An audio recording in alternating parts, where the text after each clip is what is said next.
Hello, my name is Avram Friedman. I'm the Executive Director of the Canary Coalition, a grassroots environmental organization in Western North Carolina with 2,300 members.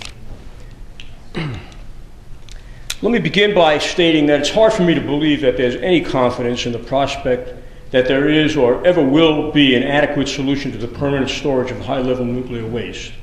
I don't see how there can ever be public confidence, judicial confidence, regulatory confidence, industrial confidence, scientific confidence.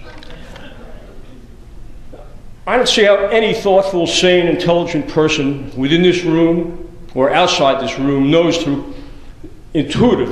doesn't know intuitively that it's impossible to guarantee the monitoring and containment of anything for hundreds of thousands of years, much less corrosive, hot, and deadly spent nuclear fuel rods containing plutonium-239. Plutonium-239, with a half-life of 24,110 years, and among the deadliest, most carcinogenic substances known to humankind. As I'm sure you've heard repeatedly, the pyramids in Giza are only about 5,000 years old, and we struggle to try to interpret the hieroglyphics written on stones that have survived the ages. Even if we could somehow supernaturally contain this waste in leak-proof containers forever, what language will we use to print warning signs to future civilizations that may unwittingly uncover our spent nuclear fuels 10,000, 50,000 years, or 100,000 years from now?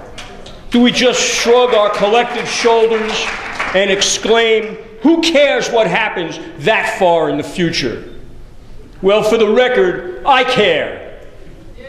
I care about my children, my grandchildren, and the welfare of all future generations, and I consider it my responsibility not to willingly do them harm through my actions today, especially through a totally unnecessary activity such as boiling water through the use of nuclear chain reaction to create steam that runs a 19th century technology turbine in an inefficient, dirty, and environmentally irresponsible and obsolete method of generating electricity. We don't have to do this because we can dramatically reduce energy consumption through public policies that drive conservation and energy efficiency, as well as the deployment of clean, safe, and renewable technologies that harvest the sunlight, the wind, geothermal heat, the ocean waves, and tides. For more than 25 years, I was a plumbing contractor. On occasion, I'd be called by a frantic person who had a flooded basement because a water main had broken. Water was everywhere, knee-deep or higher, damaging the structure of the building, ruining the contents, undermining the foundation. When that happens, I can tell you with expert certainty that the first thing you do to address the problem is to shut off the water supply. Then you begin to deal with the water that has already accumulated. If you don't shut off the water first, all subsequent efforts at solving the problem are more or less futile. Any sane, thoughtful, and intelligent person understands this. There's no difference in the logic of dealing with our current conundrum on high-level nuclear waste. The first thing we have to do is stop making more nuclear waste. Thank you.